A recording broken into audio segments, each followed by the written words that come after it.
Vrinai Tosidevai Priyai Hai Keshavashacha Vishnu Bhakti Prade Devi Sacha Vachai Namo Namaha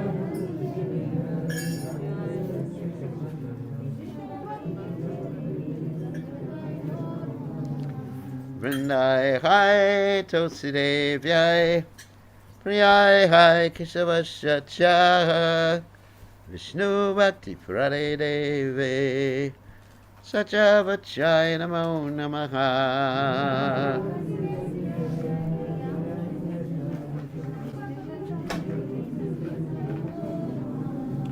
Vrindai Hai Tulsidevai Priyai Hai Keshavashacha Vishnu Bhakti Prade Devi Sacha Vachai Namo Namaha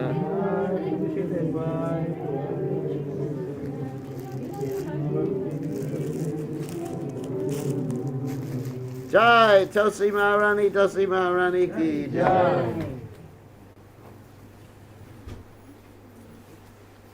Okay. Actually, few Prabhus can come this side as well. We've got room over here.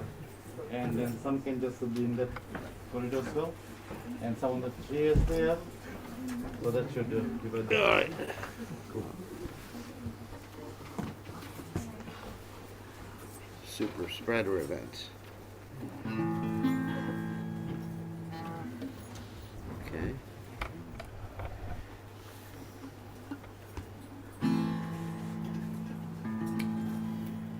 Jaya.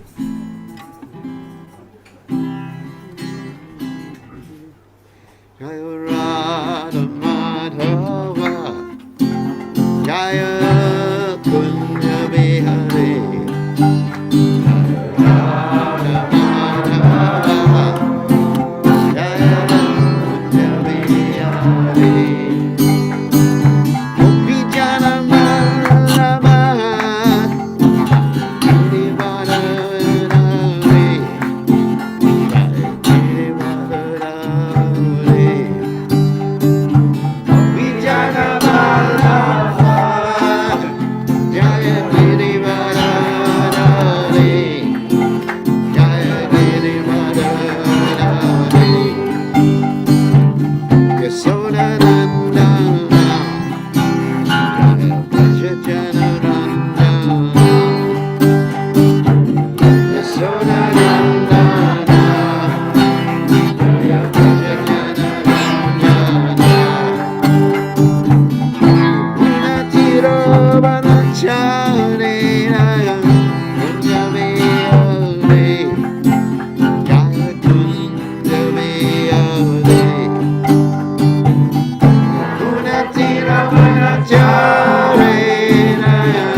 Bihari.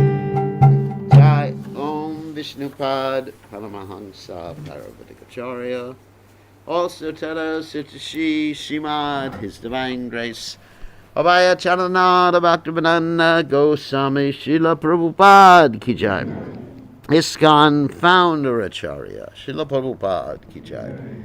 Anandakoti Vaishnav Vrinda Ki Jai. Namacharya Shridharidas Thakur Ki Jai. Prem Se Kaho Shri Krishna Chaitanya Prabhu Nityananda Shadwaita Gadadha Shivasati Gaur Bhakta Vrinda Ki Jai. Shri Shri Radhakrishna Gopi Gopadas Sayam Kunda Radhakunda Giri Govardhan Ki Jai Vrindavanam Ki Jai Mathuram Ki Jai Jagannath Swami Ki Jai Yamunamai Ki Jai Shrimati Lasadevi Ki Jai Samaveda Bhakta Vrinda Ki Jai Gaur Premananda Hari Hari Bol. All glory is the assembled devotees, all glory is the assembled devotees, all glory is the assembled devotees. All glory is to Shri Guru and Gauranga, Srila Prabhupada Ki Jai, Om Vishnupadaya Krishna Prastaya, Bhutale Srimati Bhaktivedanta Swami Namani Namaste Saraswati Deve, Gauravani Pacharane, Nivashesha Shunyavadi, Paschatya Deja Tarani, Somagana Timidanda Shah Gananjana Shlagaya, Chakshura Meditam Yena Tasmai Shri Gurave Namaha. So we're continuing. I'll take off my mask, but everyone can keep theirs on. It's pretty hot in here, isn't it? Maybe just switch on. Phew. This is like Fiji now. So we're continuing with our study of the Sri Caitanya Caritamrta, a 6th chapter. And it's actually a very interesting chapter. It's dealing with Raghunath Das Goswami and his interactions with Sri Chaitanya Mahaprabhu and Lord Nityananda at this particular point. Later on it gets into Swarup Damodar Goswami, etc. And Raghunath Das Goswami's renunciation. So at this particular juncture, what we've gone through so far in this chapter is basically Raghunath Das Goswami really wanted to get away from home and join Lord Chaitanya Mahaprabhu. And first Lord Chaitanya Mahaprabhu told him, act like a pound, shillings, and pence guy, and don't arouse suspicion. Act like someone who has a paramour. Paramour is an interesting word. Para means transcendental. Amor means love. But it also means other. The word para can mean other or transcendental.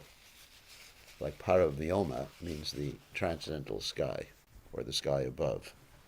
A little linguistics for you. So anyway, he was advised by Lord Chaitanya Mahaprabhu to act like a pound, shillings, and pence guy. He tried his best to do that and arranged for his father and uncle to be freed from some financial problems that they had. And then he kept running away from home. And finally, he understood that he needed to get the mercy of Lord Nityananda. So he went to see Lord Nityananda at Panihati, and he was arranging this festival, the famous Panihati festival, the Chip Rice festival, to satisfy the devotees and Lord Nityananda. And you'll see after this he gets the mercy of Lord Nityananda, is able to escape from his home. It's described that his wife was as beautiful as an apsara, and he had as much money as Indra. So he was pretty wealthy. How many of us, if we had all those amenities, all that opulence, would want to leave and join Lord Chaitanya? Sometimes I've seen devotees when they're doing real well, and then all of a sudden they get an inheritance, and they say, well, now I can really enjoy life. So it's a test, actually. And also these different opulences can be impediments, as Queen Kunti prays, Janmaishvarya Shutasha Shibi Redamana Da Puman. That if one has so-called good birth, let's say in Brahmin family, and they're proud of it. Jan Aishvarya, or opulence, money. Shrutasha, that's a real dangerous one. Someone may think, being very intelligent is good. Well, it's good if it's used in Krishna service, but it can be an impediment because one will actually think that they know more than Prabhupada, no more than the spiritual master. And we've seen that happen.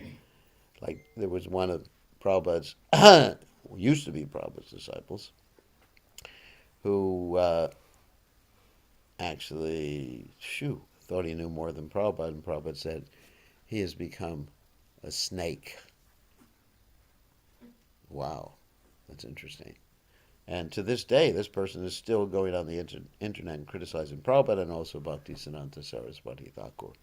So too much intelligence can be a problem.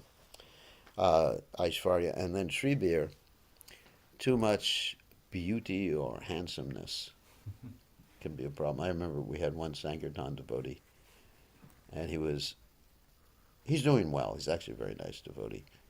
But he was on Sankirtan one day in the airport, and a lady came up to him and said, "You're the handsomest man I've ever met." So we had to really cool him down after that. He didn't leave, but, imagine being told, "You're the handsomest man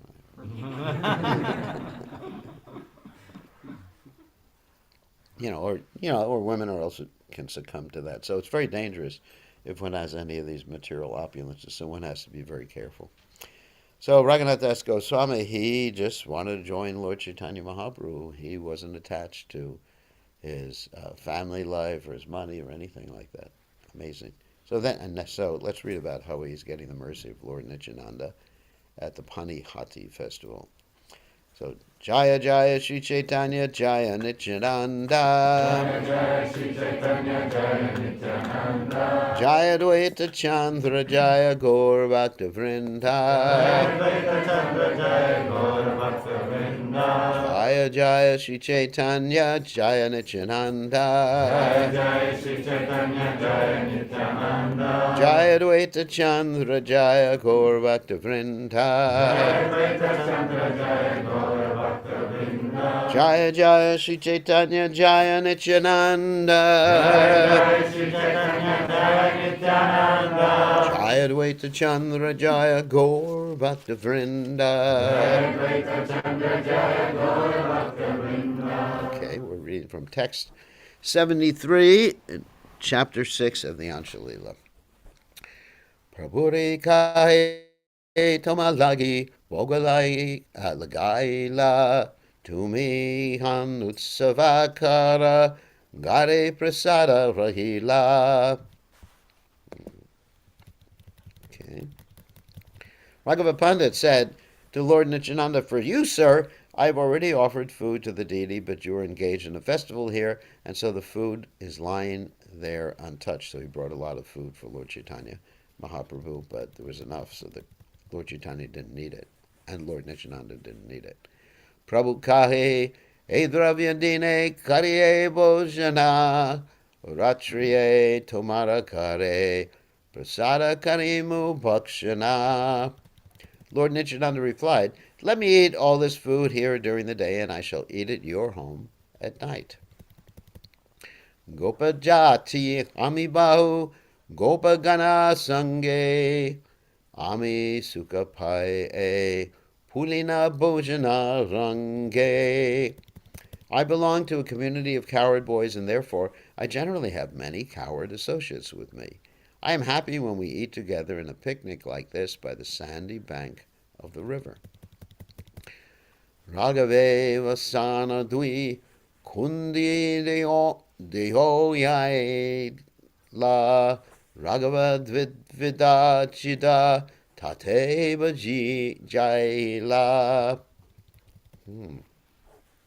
Lord Nityananda made Raghava Pandit sit down and had 2 pots delivered to him also. There were 2 kinds of chip rice soaked in them.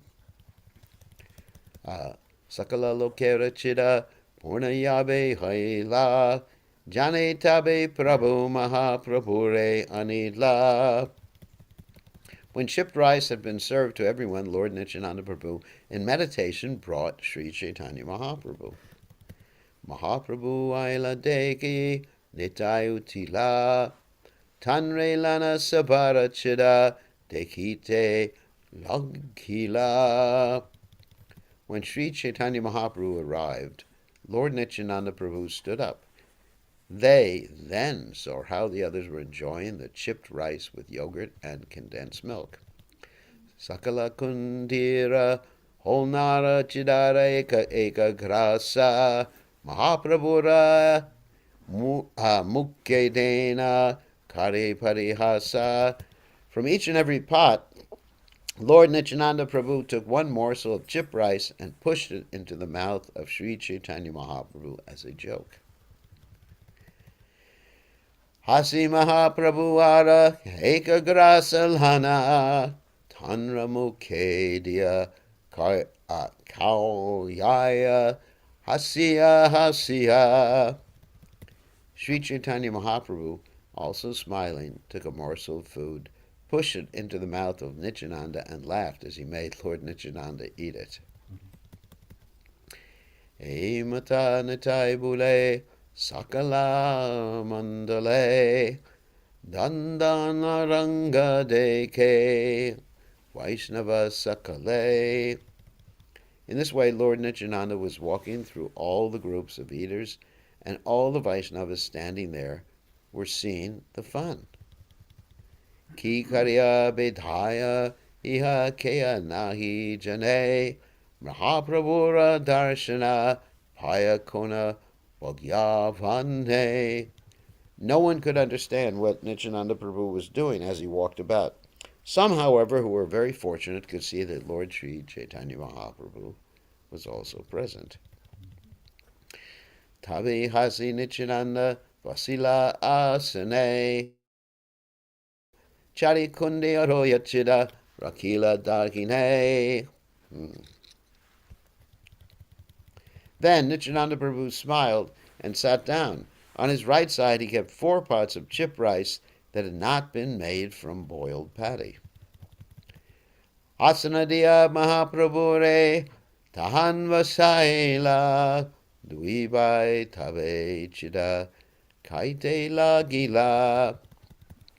Lord Nityananda offered Sri Chaitanya Mahaprabhu a place and had him sit down. Then together the 2 brothers began eating chipped rice. Deki Nityananda Prabhu Anandita Hila Kata Kata Baba Vesha Bakasha Karila.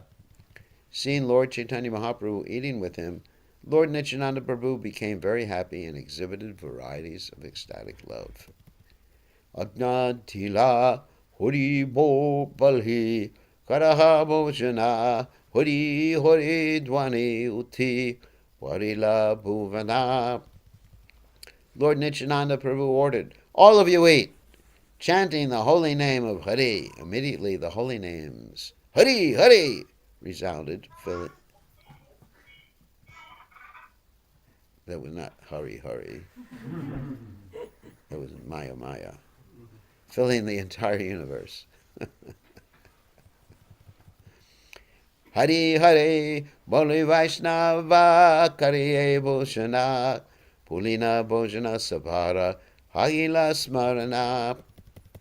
When all the Vaishnavas were chanting the holy names, Hari, Hari, and eating, they remembered how Krishna and Balaram ate with their companions, the cowherd boys, on the bank of the Yamuna.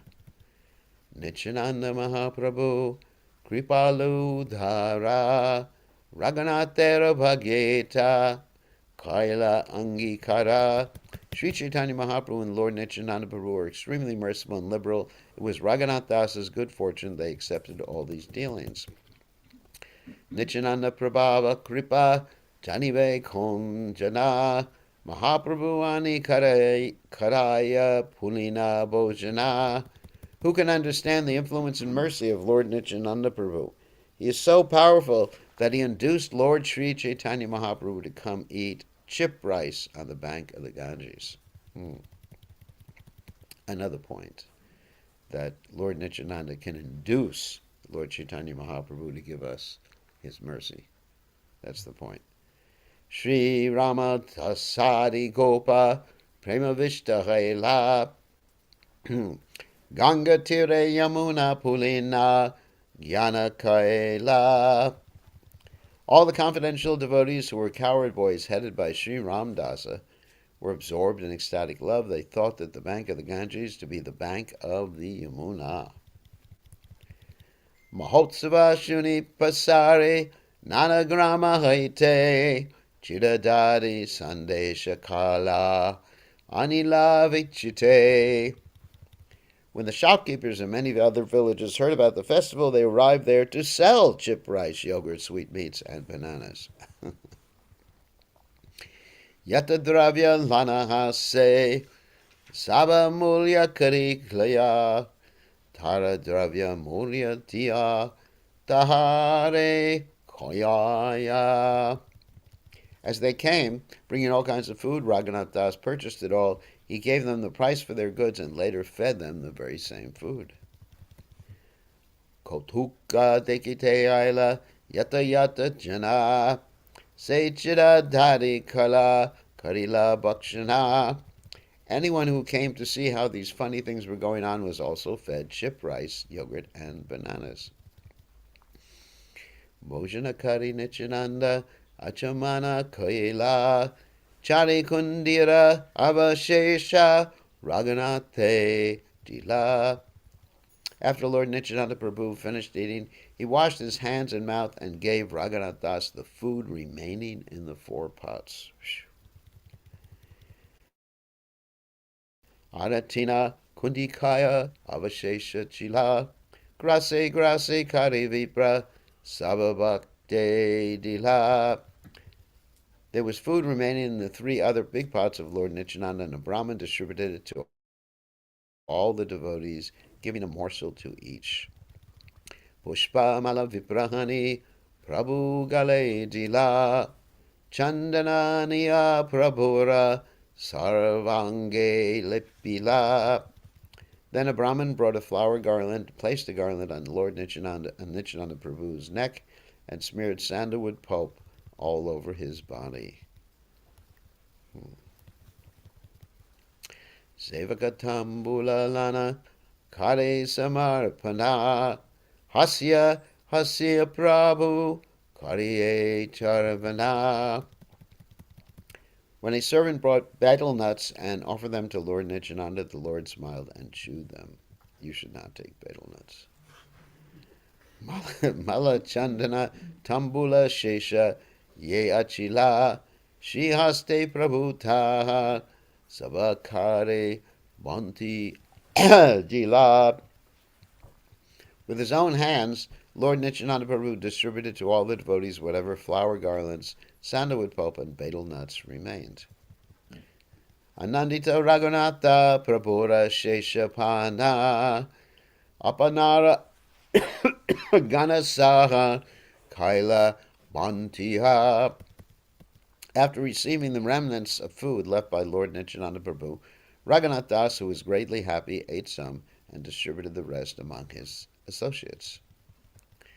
Eta kahilun Nityanandera vihara chiradadi mahotsava name kyati yara.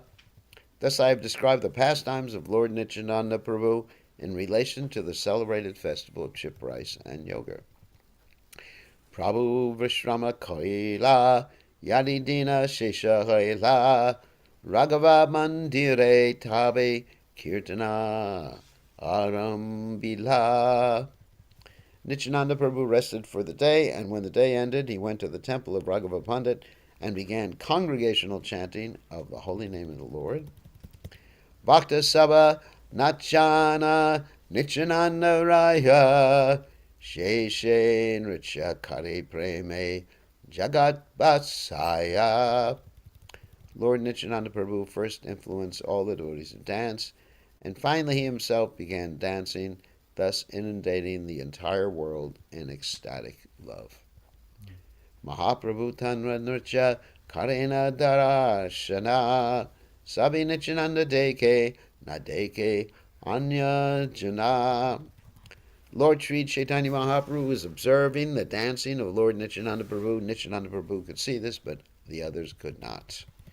Nityanandera nurcha yena tanhara nartane upama dibara nahi etina bhuvane. The dancing of Lord Nityananda Prabhu, like the dancing of Sri Chaitanya Mahaprabhu, cannot be compared to anything within these three worlds. Nrityara madhuri keva varnibare pare Mahaprabhu I say ye Nritya deki bare. No one can properly describe the sweetness of Lord Nityananda's dancing.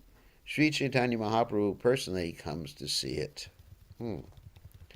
Nritya kare prabhu yabe vishrama karila Bhojanera lagi pandita Nivedana Kaila. After the dancing and after Lord Nityananda had rested, Raghava Pandit submitted his request that the Lord take supper. Bhojaneva Sila Prabhu Nijagana Lana Mahaprabhura Asana Dahine Patiya. Lord Nityananda Prabhu sat down for supper with his personal associates and made a sitting place on his right side for Sri Chaitanya Mahaprabhu. Mahaprabhu asi se asane vasila deki ragavera mane ananda badila. Sri Chaitanya Mahaprabhu came there and sat down at his place. Seeing this, Raghava Pandit felt increasing happiness. Dvivayage prasada aniya darila Sakala Vaishnave Piche Pariveshana Koila. Raghava Pandit brought the prasadam before the two brothers and thereafter, distributed prasadam to all the other Vaishnavas. Nana Prakara Pitta Payasa Divya Shalyana Amrita Nindye Niche Vivida Vyanjana. There were varieties of cake, sweet rice, and fine cooked rice that surpassed the taste of nectar. There were also varieties of vegetables. Raghava Thakurera Prasada Amritera Sara Mahaprabhu Yaha Kaite Aise Barabara. The food prepared and offered to the deity by Raghava Pandit was like the essence of nectar. Sri Chaitanya Mahaprabhu came there again and again to eat such prasadam. Pakakari Raghava Yabe Boga Lagaya Mahaprabhura Lagi Boga Pritak Bodhaya. When Raghava Pandit offered the food to the deity after cooking, he would make a separate offering for Sri Chaitanya Mahaprabhu.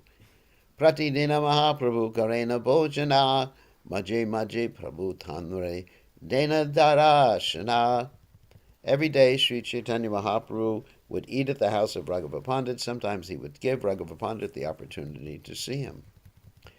Dvibaire Raghava Ani Pariveshe Yatnakari Kauyaya Narahe Avasheshe. Raghava Pandit would bring and distribute prasadam to the two brothers, feeding them with great attention. They ate everything, and therefore there were no remnants left. Kata upahara hane hena nahi jani Raghavera gare grande Radha Thakurani. He brought so many presentations that no one could know them perfectly. Indeed, it was a fact that the Supreme Mother, Radharani, personally cooked in the house of Raghava Pandit. Durvasara tani teno panachena vara amrita haite paka tanra adika mathura. Shrimati Radharani received from Durvasa Muni the benediction that whatever she cooked would be sweeter than nectar. That is the special feature of her cooking. Sugandhi Sundarapasada Maruyera Sara Dvibai Taha Kana Santosha apara. Aromatic and pleasing to see, the food was the essence of all sweetness. Thus the two brothers, Lord Caitanya Mahaprabhu and Lord Nityananda Prabhu, ate it with great satisfaction. Bhojaneva site raghunate kahi sarva jana pandita kahi inha pache karibe bhojana. All the devotees present requested Raghunath Das to sit down and take prasadam. But Raghunath Das but Raghava Pandit told them, he will take prasadam later. Bhaktagana akanta murya karila bhojana haridvani kari uti kaila achamana.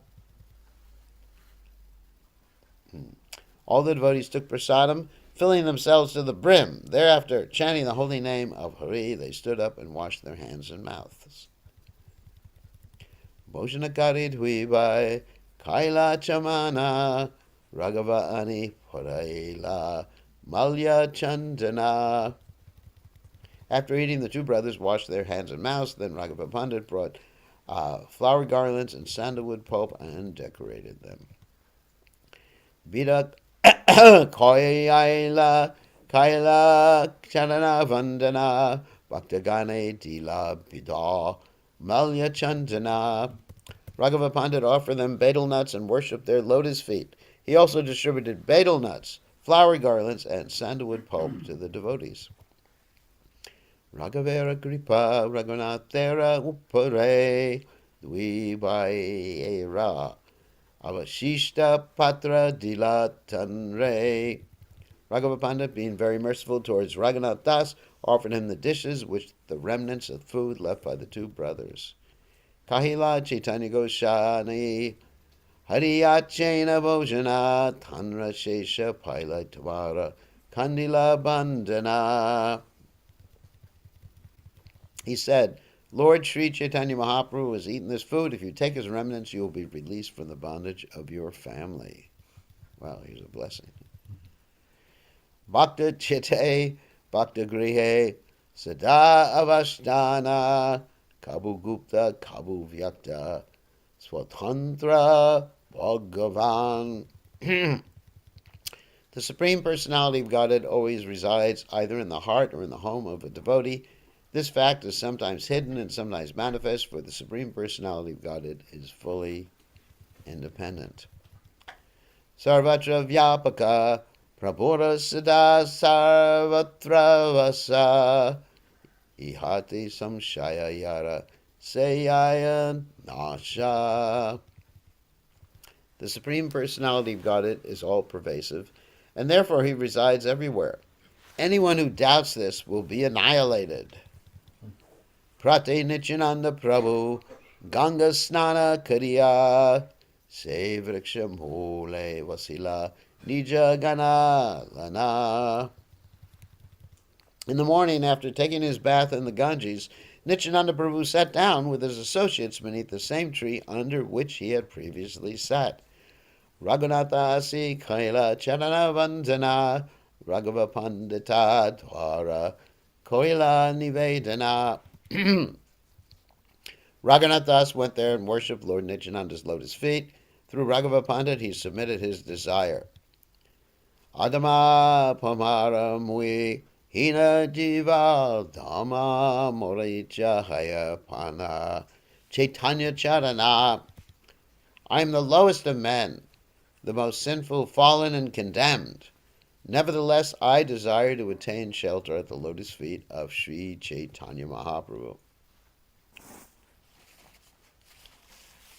Vamanahana yena chanda dari bhare chaya aneka yatna kainu itate kabu siddhanaya. Like a dwarf who wants to catch the moon, I have tried my best many times, but I have never been successful. Yatabara palayami grihari chadiya pitamata dvimore rakaye bandiya. Every time I tried to go away and give up my home relationships, my father and mother unfortunately kept me bound. Tumara kripa pina keha chaitanya na paya. Tumi kripa kaile tanre adame hapaya. No one can attain the shelter of Sri Chaitanya Mahaprabhu without your mercy, but if you are merciful, even the lowest of men can attain shelter at his lotus feet. Ayogya mui nivedana karite karibhaya more Chaitanya deha goshani hana sadaya. Although I am unfitted and greatly afraid to submit this plea, I nevertheless request you, sir, to be especially merciful toward me by granting me shelter at the lotus feet of Sri Chaitanya Mahaprabhu. Mora mate padadari karaha prasada nirvigne Chaitanya pana kara ashirvada. Placing your feet on my head, give me the benediction that I may achieve the shelter of Sri Chaitanya Mahaprabhu without difficulty. I pray for this benediction. So, actually, I want to address something here. Because Raghunath Das's family, they were not opposed to his devotional service. So the question arises, why couldn't he have taken shelter? I mean, so many of you have taken shelter of Lord Chaitanya Mahaprabhu's lotus feet, and, so many people are married here, and you haven't run away from home or joined me. And so many of the ladies have taken shelter. I mean, why not just go along with what Lord Chaitanya said when he was touring South India to Kurma Brahman who wanted to follow him? He said, Stani stita shudikatam tan van manobir. So just stay where you are and chant. Shudikatam, hear and chant. And also he said, Yari da katari gai Krishna Padesh Margai Guru Hoi Tore Desh, that you should instruct people. So it's actually a very interesting question, because he's asking for shelter at the lotus feet of Lord Chaitanya Mahaprabhu, but it's not required that one leave home to take shelter of the lotus feet of Lord Chaitanya Mahaprabhu, at least according to Lord Chaitanya Mahaprabhu himself in his interactions with Kurma Brahman, isn't it? It's very interesting. So, the reason is, actually two reasons. I'm going to give two reasons. One reason is a pastime. That's an easy way to explain it. Another reason is varnashram, which is actually a better way to explain it. Because if you simply say pastime, it's a cheap way to explain something. You can say everything's a pastime. So in varnashram, everybody has a specific psychophysical nature. And that applies not only to the varnas. Varna means like Brahman, Kshatriya, Vaishya, Shudra.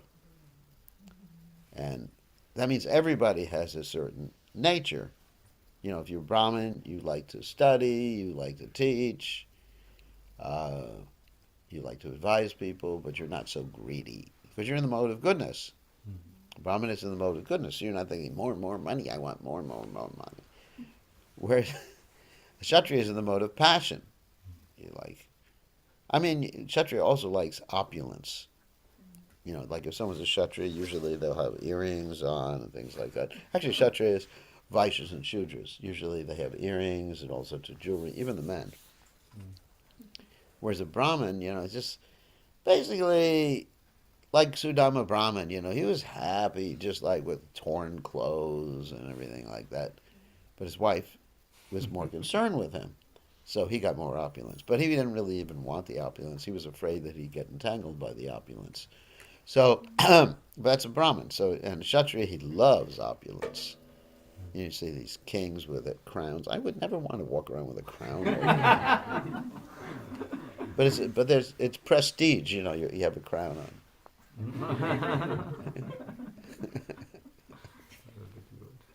I wouldn't mind riding around a Rolls Royce, but anyway. But it's just like, what's a pain in the neck, isn't it? To have all this jewelry on. Even people offer me a garland, and I'm thinking, Yeah, I'm accepting it, but I'd rather, it's just a pain. Anyway, accept it as an act of devotion. But when you're playing the guitar, thinking, oh, I got to accept the garland.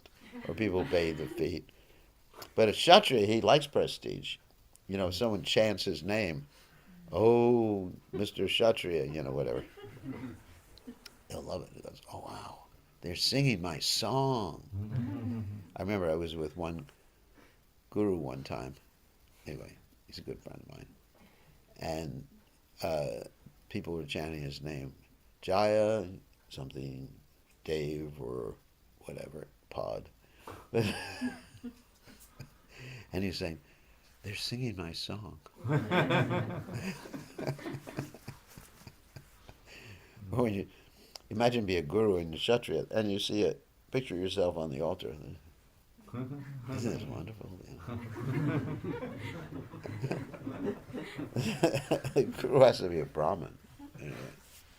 So a Kshatriyas have a particular mentality, and a Vaishya definitely wants more and more wealth too. And a Kshatriya, he's very romantic too. A Kshatriya is extremely romantic. I mean, Krishna had 16,108 wives. It's pretty romantic. And kidnapping your wives and everything like that. Pretty cool stuff. But so anyway, and then there's a Vaishya. So there's a Vaishya business, Krishigo Rakshivani Jan, Vaishya Kamras and Jan. And finally, Shudra, he likes to work with his hands and do things like that. So you got those varnas. But actually, in addition, you have ashrams. And people are most comfortable in a specific ashram. And that's how they can advance in devotional service, according to their psychophysical nature. Like, one of the things the guru is supposed to do is to engage the disciple according to their, Prabhupada uses the word psychophysical nature. That means varna and ashram. So some people, they're best suited to advance in the grahastha ashram. In fact, most people are best suited to advance in the grahastha ashram. Some people are best suited to advance as brahmacharis, some people as sannyasis. Don't have too many vanaprasthas wearing tree bark. So that's what the Bhagavatam says. Vanaprastha is supposed to wear tree bark. Sannyasis. There's some places in the Vedic literatures where it says the sannyasis should be dressed only in the air, in the air, with air, naked. Can you imagine? Be real popular coming through customs. Yeah. I said, I don't have any. I'm not carrying anything. Don't worry, I don't have.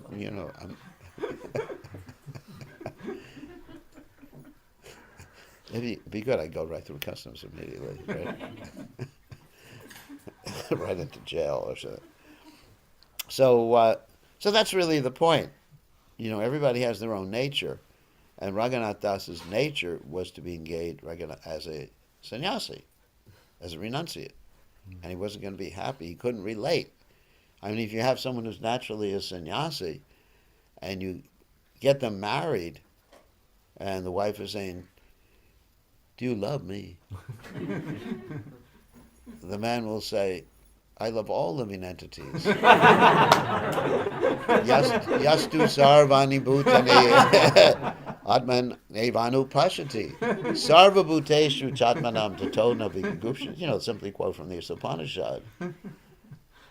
And the lady goes, Can you imagine that? What do you think about my hair? It's just dead skin cells.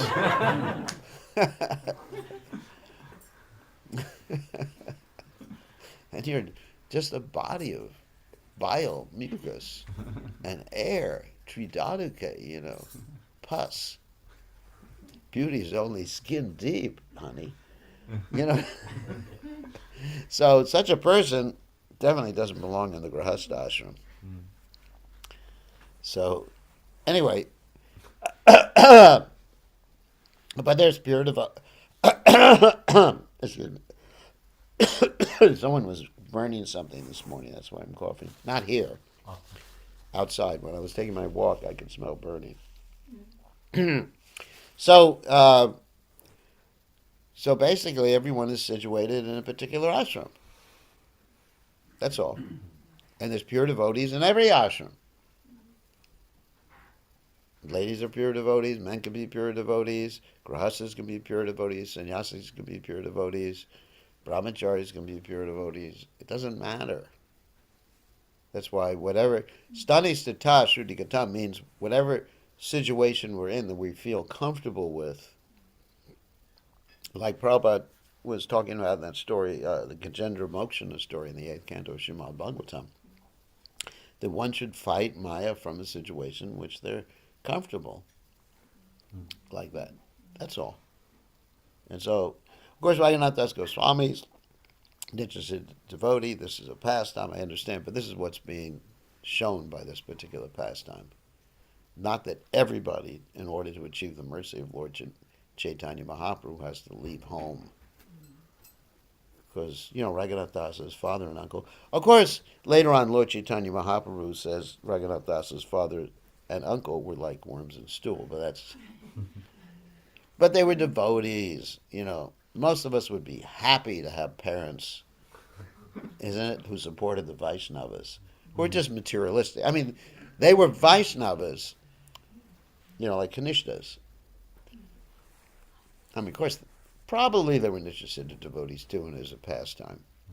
But in any case, they were, Govardhan and Haranya were Vaishnavas, and they were interested in material opulence.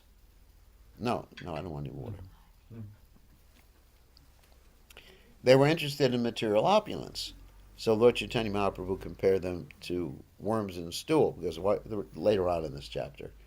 The reason he compared them to worms in stool is because if you take a worm out of the stool, it's not happy, it just jumps right back in. So, but still they were Vaishnavas. Like I said, my parents were like Haranya and Govardhan. I would have been ecstatic. Completely ecstatic. So, they were actually quite favorable to Krishna consciousness, not favorable to him renouncing everything.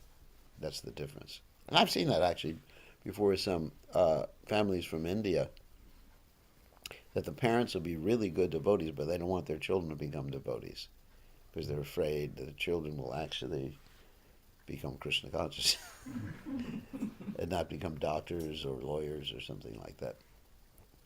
Anyway, all right, so let's end right here.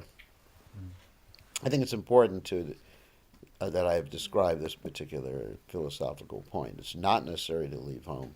Everybody is situated and should be situated in a natural position so they can progress in Krishna consciousness and be able to fulfill their basic needs, whatever those basic needs are. So anybody have any questions here in the audience here? Yes? Hare Krishna Maharaj, thank you very much for a very nice class. I have just a question on the topic that you just mentioned towards the end of the class about the varnashram. Okay. We are born with a different psychophysical nature. Yes. And eventually we need to engage ourselves according to our nature. Definitely. So how do we see That's one of the messages of the Bhagavad Gita, in fact. Yes, ma'am. My question is that in Hare Krishna we normally see that as a devotees we normally take Brahmana initiations. Yeah. Towards the end after practicing Krishna consciousness for some years. So how do we see? Are we trying to become Brahmanas eventually, or how do we see this? Well, actually, the Brahmins, Kshatriyas, and Vaishyas were all Dvija. They were all twice born. Okay. So it's not only the Brahmanas. In one sense, a Vaishnava is automatically a Brahmin, yes, because going by the definition of what a Brahmin is, it means one who knows Brahman. There's different ways to understand Brahman. But another sense, according to one's service that one does for Krishna, one has to understand Varnashram. I mean, it's really important because you're going to find people really dissatisfied if you try to put a round peg in a square hole and a square peg in a round hole, try to fit someone. Long term. I mean, short term, it's great. You can just surrender, Prabhu. You can do that. Short term, it's actually good. Like when one's a brahmachari in the beginning of devotional service, brahmachari gurukule vasandanta guroritam archayandasabha nicho. So the brahmachari goes to the ashram and works for the spiritual master, and brahmachari gurukule Danta, he learns how to control the senses or tame the senses.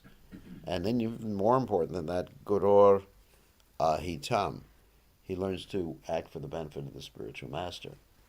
So that is an essential part, basic training in Krishna consciousness. Now, I know a lot of you were brahmacharis before. Well, some of you are, but a lot of you, especially the ladies, weren't brahmacharis. You were brahmacharinis. Charinis. Anyway, so, but the whole point is somehow or other to get that basic training in the beginning of Krishna consciousness. And because I had that training, it's like obedience training to Prabhupada, then that's kept me going throughout my Krishna conscious career. So it's very important to, somehow or other, and it's a challenge for those who join Krishna consciousness later on in life, or those who are already in the household ashram. It's a challenge to understand the points, especially the Gurur Hitam point, to work for the benefit of the spiritual master, Acharya and Dasavan, and also to learn Dasavan. Dasavan means one's full of service, or like Bhagavan, one is full of opulence, so Dasavan means one is completely full of service. So to actually imbibe that spirit, and I remember the brahmachari training I had was you can't get more than 5 hours of sleep a night. Of course, that meant sleeping while I was driving, but which is not always so safe. Anyway, so but really, it was like discipline. It was really discipline in the early days. That even we were sitting in Bhagavatam class, if we wanted to use the washroom, we had to raise our hand. In the school days. What? Like in the school days. Like in the school days. And then if we didn't come back after 5 minutes, we'd send someone to check on us.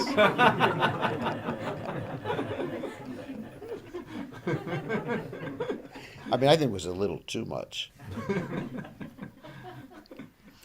And then, very strict schedule. You get up early in the morning and you attend the whole morning program. You go on Sankirtan. You're out the door at 8 o'clock in the morning.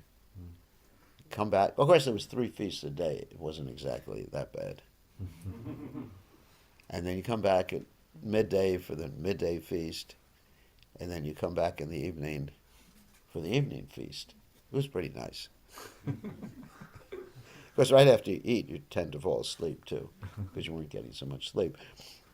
But the point is, we had that basic training, and that's really nice to have that. And how to give those who never had that opportunity, that training or mentality, it's a question. I mean, maybe we need retreats.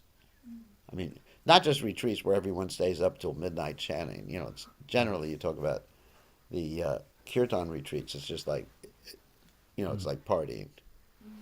That's what I've seen. Yeah. But like a sadhana retreat for devotees. Where everybody gets up early in the morning, stays together in the temple room and chants together, then does some service, and the whole day is just like service, and they have 3 or 4 or 5 classes a day. That's also what we used to do. We used to have 5 classes a day in Prabhupada's books. And that's how I learned most of the stuff that I know. Nectar of Devotion, of course, Nectar of Instruction wasn't there at that particular time, but Bhagavad Gita, Nectar of Devotion, Teachings of Lord Chaitanya, because we didn't have the Caitanya Caritamrta, Srimad Bhagavatam, and Isopanishad. Those are the books we were trained in. And it was nice training. I mean, brahmachari training is fantastic. And then later on, actually there's some interesting stories in the Mahabharata about how people should be trained as brahmacharis. I'll just tell one story, because it's really a heavy story. Once upon a time, this is a funny story. There was a guru, and he was training his disciple, brahmachari, up, and the disciple was horizontally challenged. That's politically correct language for something else. You understand? Horizontally challenged. Can anyone translate that for me? I mean, it's overweight. Because now you can't shame someone about that. It's actually, if you get arrested, you're doing something like that. So, anyway, horizontally challenged. Someone who's short is vertically challenged, right? That's the word you use, He's a challenged individual, You don't say he's crazy. He's challenged, isn't it? He has challenges. I mean, it's good to use that language. So anyway, this devotee was horizontally challenged, and the Guru wanted to help him lose weight. And the Guru said, the best thing I could do is just send him out to the pasture, take care of the cows, and get some exercise, and then, naturally lose weight. So he went out to the pasture, took care of the cows, and he came back, and the horizontal dimension increased. And then the Guru said, "What are you doing?" He said, "Well, I'm out there. I'm also begging. There's people out there. I'm begging house to house. Please, bhiksha, bhiksha." In the old days, this particular cloth the sannyasi had, the upper cloth was meant for collecting alms. Because people would put fruits and grains and everything like that, and rotis and everything in there. So anyway, the Guru said, "No, you're supposed to beg for me, and you give me what people give you, you rascal." So this is a story from the Mahabharata. And then, he goes out again, yes, Guru Maharaj, and it's still the same problem. And the Guru says, "What are you eating now?" And he says, "Guru Maharaj, I'm begging twice. Once for you,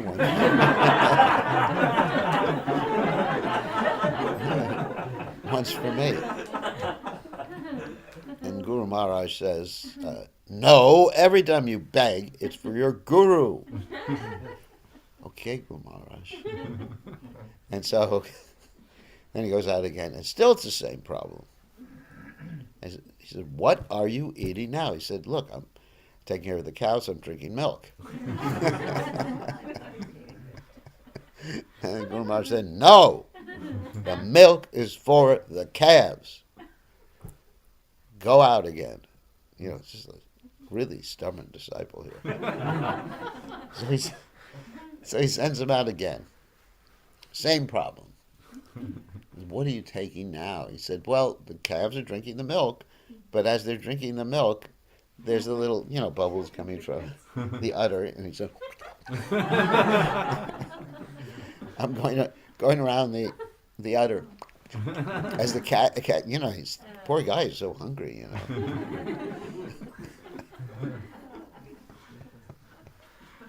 That's real determination, isn't it? Poor calves that they're trying to drink, and there's some guy with his lips there at the same time. So then he said, "Stop! Don't eat unless Guru Maharaj tells you." So he goes out, and he's so hungry. He just, everything he looks at is like food, So, he just, one day he just can't hold himself back. He just grabs some leaves from a tree and shoves them in his mouth. And this tree was actually a poisonous tree. And so he gets blinded. He loses his sight, and he falls into a dry well. So he's there in the well, and then the Guru gets all in anxiety. What happened to my dear disciple? What happened to my dear disciple, dear Krishna Maharaj? He's no, it wasn't me. And he said, "What happened to my disciple? Let's go. Let's have a search party." So they take a search party, go out there, and you find him. "Guru Maharaj, is that you?" "Yes." "Can you save me?" And Guru Maharaj says, "No." He said, "You should pray to the Ashwini Kumaras. They will actually help you." So they all leave, and he's praying, "Om Ashwini Kumaraya Namaha," whatever the prayer is. He's praying to them. And then the Ashwini Kumars, the two heavenly doctors come, not you. So they come down and they say, what do you want? And he said, my Guru Maharaj said I should pray to you that you'll help me with my blindness. And they said, okay, here is a special cake. You take this and your blindness will be cured. And then he says, I cannot take anything without my Guru Maharaj's permission. You know, he's learned his lesson. Yeah. He's learned his lesson. And then they bless him and he gets his eyesight back. And then Guru Maharaj gives him permission to get married, but only after he's gotten that training. Not before. You know, so he actually gets married. But then at that point he's a good grahasta because he's just understanding that everything is meant for Krishna's pleasure. So that's the basic training, basic mentality everyone should have somehow or other. And, you know, it's good that we have some brahmacharis here getting that training. It's actually really important. Because that way you'll stay Krishna conscious your whole life. So, even if you don't get that training, hopefully you can imbibe it or assimilate it or somehow or other learn it. That's kept me going, just like what will please Prabhupada. Guru Hitam and Dasavan. Those two words, really important. So any other questions or comments? Does that explain everything? Yeah. Any other questions? Wow, everybody's so shy here. So any questions online? One question. Oh. Thank you, Maharaj. I've heard you, I remember you mentioning a similar point a couple of years ago about how Krishna wants us to be happy. Yeah. So I've tried to understand this because sometimes we also hear, like you said, what's kept you going is what will please Prabhupada. Yeah. So that makes me happy. It's the same thing. Things equal to the same thing are equal to each other. Because that Savaipum Samparadharma Yato Bhakti Hokshite Ahitakiya Pratita Yatma Supersedite, that your heart will be satisfied, Yatma Supersedite, if you're thinking in devotion. Other things really, I mean, one needs a certain amount of material amenities, that's true. But those amenities aren't what actually makes you happy. Those things actually keep you stable. You know, every Bhaktivinoda Thakur mentions in the Caitanya Caritamrta that everybody has certain material needs. You know, we have need a certain amount of sleep, we need friendship, we need so many different things in this world. Those things actually stabilize us. But what makes us happy is loving relationship with Krishna and Guru. Does that answer the question? Because that's a yatma supersedite. Machita, matgata, prana orientas cha, paraspan katiyantas jamam nicham tashinti cha, ramanti cha. Also, you know, by hearing and chanting about Krishna, but in a loving mood, because our Prabhupada said, he mentions that we all have a loving propensity, and the reason that we're frustrated is that we're attempting to invest our loving propensity in things that are temporary, and so we want our loving propensity to increase, I would use the word exponentially, and that can only occur when we're focused on Krishna, the spiritual things. Because sometimes it seems like we may have to do something which is against our nature. Temporarily, yeah. Yeah, I mean, obviously, in life, we sometimes have to do something that is maybe contrary to our nature, but that shouldn't be something we're doing long term. You know, temporarily, you know, there's emergency duties too, in emergency circumstances. You know, for example, if there was a fire here, I'd have to act like a fireman, but I'm not going to be a fireman. But, you know, obviously there's all sorts of things I would do in an emergency. My car broke down. I know how to fix a car. I'd probably fix my car. But I'm not going to be a auto mechanic. So one has to determine basically what situation they should be in so that they can, in a steady way, perform devotional service year after year for their whole life. I mean, that's really the point. And then from time to time you do things that, just not your nature. I mean, it's just like, I can do a lot of things that are not my nature. I know how to do a lot of things. I mean, for example, one time I actually even built a temple.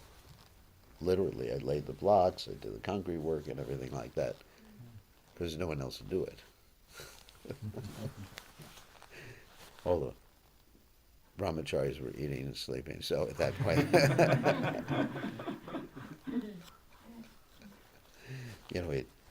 I'd start work at I'd start work at 7 o'clock in the morning, and everyone would say, "Well, it's time for prasadam," and I said, "All right, prasadam's over," and he said, "Now we have to take a nap after prasadam."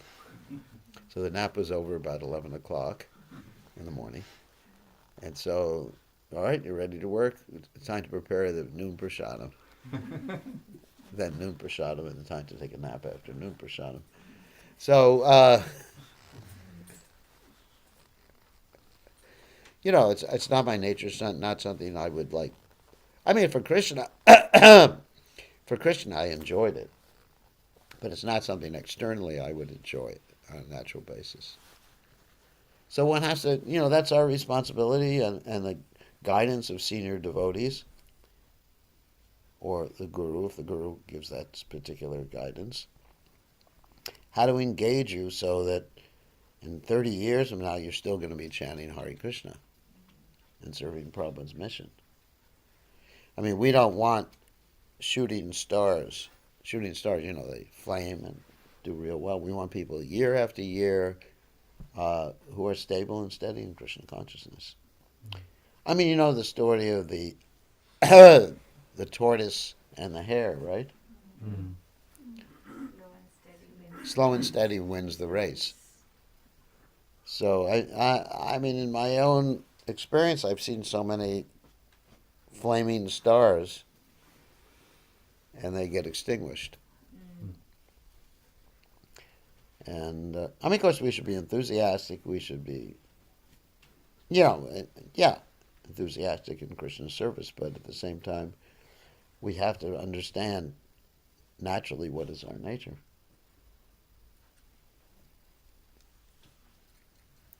Okay? And we take advice from others. It's not that we think, my nature is to be a rich man because I like money. No, your nature may be just to, I don't know, paint pictures.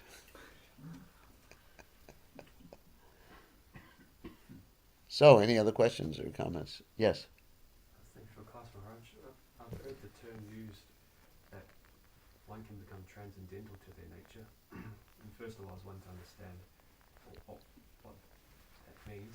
And also, an example that comes to mind is you hear about book distributors who originally were very shy and had no interpersonal skill, but then somehow through becoming empowered by Guru and Krishna, were able to completely change. So I was I was just wanting to understand. Yeah, well, shyness doesn't necessarily indicate your nature. I was very shy too. Krishna cured me. Actually going on book distribution helped a lot with that. I was extremely shy. I remember the first time I was asked to give a class after 6 months in the movement. I was probably shaking or something like that as I was giving class. But book distribution everybody can do. It's a transcendental activity. I think just about everybody can preach. We're talking about preaching and pure Krishna conscious activities. But what's that? Oh, I thought you were going to raise your hand. It's a little bit different, but as far as the ashrams, A grahastha can do book distribution, a sannyasi can do book distribution, anybody can do book distribution. I think it's a completely transcendental activity. But as far as the ashram is concerned, one may have to be a book. Like, probably the best book distributor, one of the best in the world, Vaisheshika. He's a grahastha. So, and he's able to be extremely dynamic. His wife is a fantastic devotee.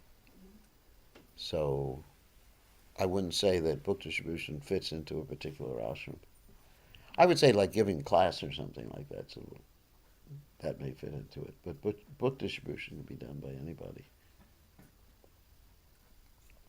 Maybe not everybody is a full-time activity, but you can have weekend warriors, as Vaisheshika talks about.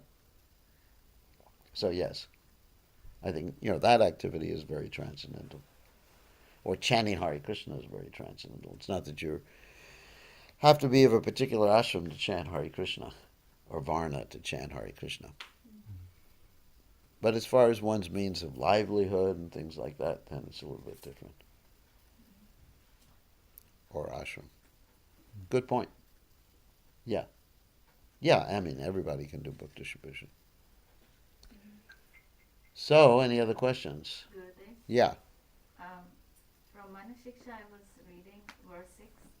It says that in spite of having subdued lust, anger, etc., Right. one can be conquered by deceit and hypocrisy. Yeah. How to reconcile these two things? Like, if somebody has conquered lust, anger, greed, how can he be hypocrite? Well, there's subtle lust, anger, and greed, which is profit, adoration, distinction, which is what you're talking about.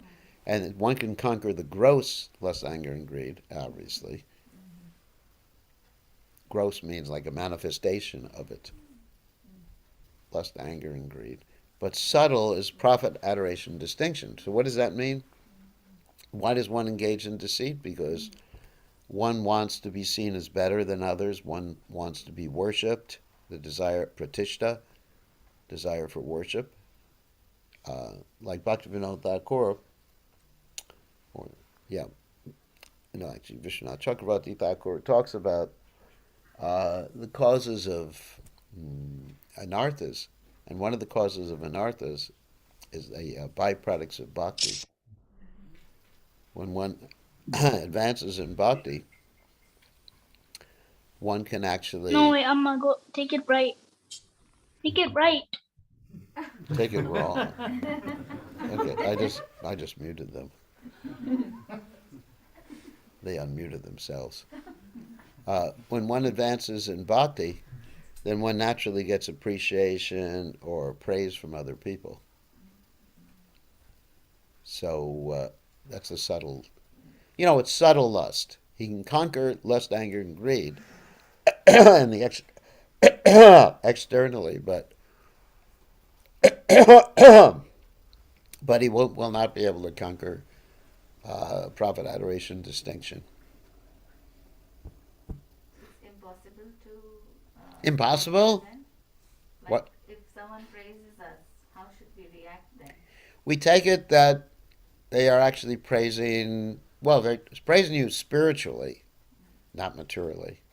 If someone praises you, I like your hair or something, don't think that's my spiritual master's mercy. One has to really distinguish between the two.